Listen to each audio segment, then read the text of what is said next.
everyone, and today we'll be reading Roald Dahl's The Witches, which is illustrated by Quentin Blake, and it is also the winner of the whitbread award. These are one of my favorite books and novels by Roald Dahl, and let's start. Here are the contents, the chapters. These are about 25 to 22 chapters. So, first chapter which we're gonna read is A Note About Witches. Okay, let's start. In fairy tales, witches always wear silly black hats and black cloaks, and they ride on broomsticks. But this is not a fairy tale. This is about real witches. The most important thing you should know about real witches is this. Listen very carefully and never forget what is coming next. Real witches dress in ordinary clothes and look very much like ordinary women. They live in ordinary houses and they work in ordinary jobs. That is why they are so hard to catch. A real witch hates children with a red-hot, sizzling hatred that is more sizzling and red-hot than any hatred you could possibly imagine. A real witch spends all her time plotting to get rid of the children in her particular territory. Her passion is to do away with them, one by one. It is all she thinks about the whole day long.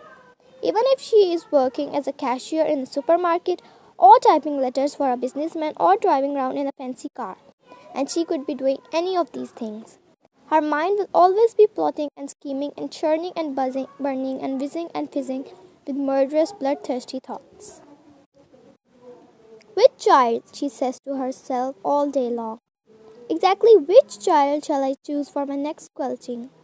A real witch gets the same pleasure from squelching a child as you get from eating a plateful of strawberries and thick cream.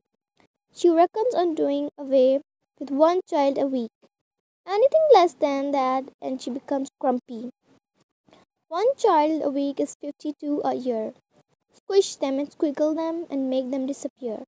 That is the motto of all witches. Very carefully a victim is chosen.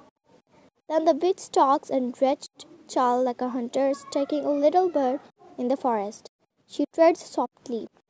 She moves quietly. She gets closer and closer. Then at last, when everything is ready, psh, and she swoops. Sparks fly, flames leap, oil boils, rat howls, skin shrivels, and the child disappears. A witch, you must understand, does not knock children on the head or stick knives into them or shoot at them with a pistol. People who do those things get caught by the police. A witch never gets caught. Don't forget that she has magic in her fingers and devilry dancing in her blood. She can make stones jump about like frogs, and she can make tongues of flame go flickering across the surface of the water. These magic powers are very frightening. Luckily, there are not a great number of real witches in this world today, but there are still quite enough to make you nervous. In England, there are probably about 100 of them altogether. Some countries have more, others have not quite so many. No country in the world is completely free from witches. A witch is always a woman. I do not wish to speak badly about women. Most women are lovely, but the fact remains that all witches are women. There is no such thing as a male witch.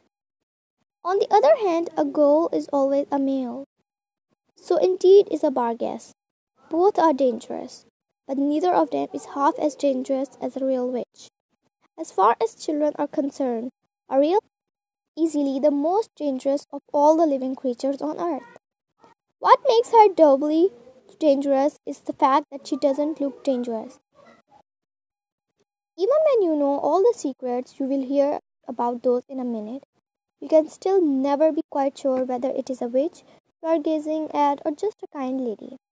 If a tiger were able to make himself look like a large dog with a waggy tail, you would probably go up and pat him on the head, and that would be the end of you. It is the same with witches. They all look like nice ladies. Kindly examine the picture opposite. Which lady is the witch?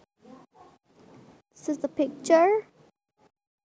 So, they're asking us if we know that which lady is the witch. We just can't figure out.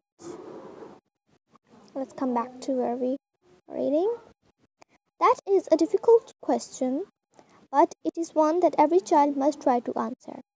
For all you know, a witch might be living next door to you right now, or she might be the woman with bright eyes who sat opposite to you on the bus this morning. She might be the lady with the dazzling smile who offered you a sweet from a white paper bag in the street before lunch. She might even, and this will make you jump, she might even be your lovely school teacher who is reading these words to you at this very moment. Look carefully at that teacher. Perhaps she is smiling at the absurdity of such a suggestion. Don't let that put you off. It could be part of her cleverness. I am not, of course, telling you for 1 second that your teacher is actually a witch. All I am saying that she might be one. It is most unlikely, but and here comes the big but. It is not impossible. Oh, if only there were a way of telling for sure whether a woman was a witch or not. Then we could round them all up and put them in the meat grinder. Unhappily, there is no such way. But there are a number of little signals you can look out for. Little quirky habits that all witches have in common. And if you know about these, if you remember them always, then you might just possibly manage to escape from being squelched before you are very much old. So this was the first chapter, which was a note about witches of the Roald Dahl, the Witches book. So please stay tuned for my next video in which I'm gonna read the second chapter and see what's happened next. Don't forget to subscribe to my channel and give it a thumbs up if you like. Bye bye.